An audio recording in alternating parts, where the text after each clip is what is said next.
What's going on, YouTube? Uberman here. This video is going to be about a deal that Uber is doing with airport runs.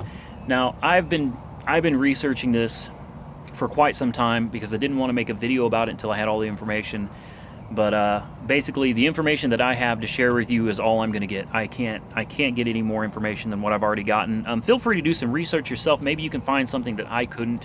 Obviously, if you do, post it in the comment section. That'd be great. To help others out. But Uber, for some time now, at least a few months, has been doing a first in, first out with airport runs. And what I mean by that is all airports have geofencing. If you don't know what geofencing is, consider it an imaginary fence around an airport that's built electronically. It's built into the application. If you've ever noticed, you will never ever pick up a surge run at an airport. It will never happen. There is a geofence that does not allow surge pricing at airports. A lot of times there is a geofence with airports that don't allow Uber drivers.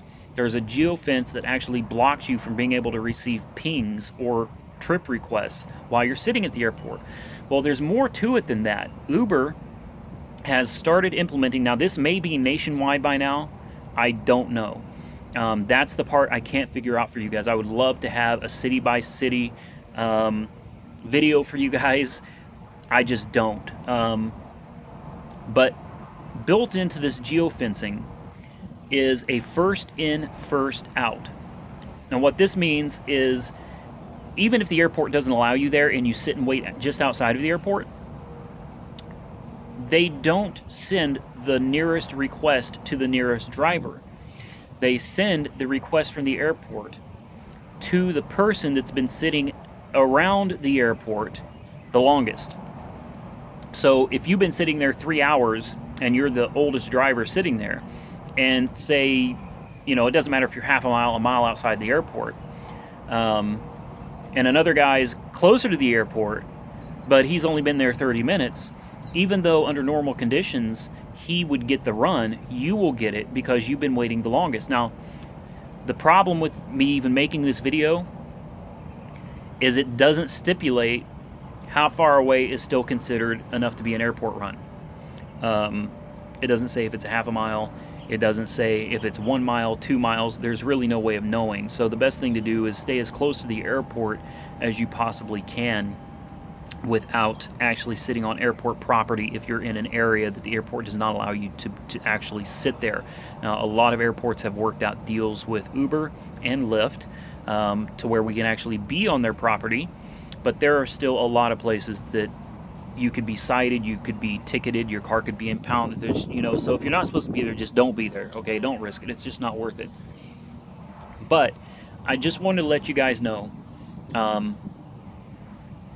Uber has started this first in, first out. So if you're not allowed at the airport, stay as close as you can. And this also works for people that are allowed at the airport. If you are okay to be at the airport, a lot of them, in fact all of them, have cell phone lots that you're allowed to park in, and some of them even allow us to sit in these waiting areas they have designed specifically for taxi cabs, shuttles, and things like that. Sorry, I'm going old school with my video today. I'm just sitting on the porch. I'm thinking, I got a lot on my mind, and I have a wind, don't I, right? Just sitting out here thinking all morning. You can see the sun's starting to come up. Yeah, that has nothing to do with my video, I know, but still, just been sitting out here all morning thinking about things. But anyway, guys, even if you're allowed to sit there and they have a waiting spot for you, people get pissed off because, there's like 10 drivers at the airport. And I understand that. It does get frustrating. I don't do airport runs anymore. I mean, unless it's just by happenstance or something.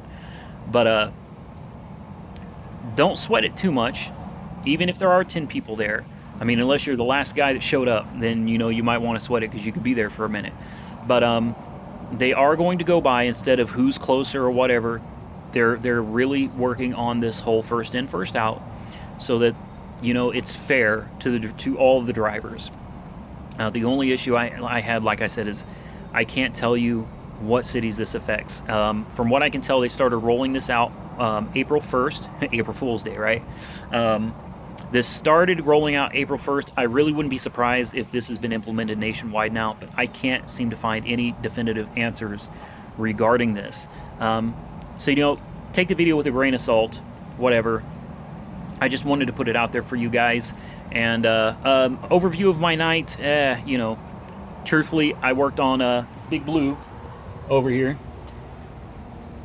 my grandma van. I worked on her for many hours installing the stereo system, and then I had to do new brake pads on the rear, new rotors on the rear. So I was up all night working on that thing before I went to work. I passed out, and I woke up just in time to go out and catch surge. So I made $39 in about an hour and 10 minutes. No, I'm not particularly thrilled with it, but you know, it is what it is. That's how my night went. And before you guys go, I'm going to put a little annotation somewhere in here. One of the members and admins on my Facebook group has his own channel. It's Rideshare Tech. I will put I'll put a link in the description so you can just click on it and go.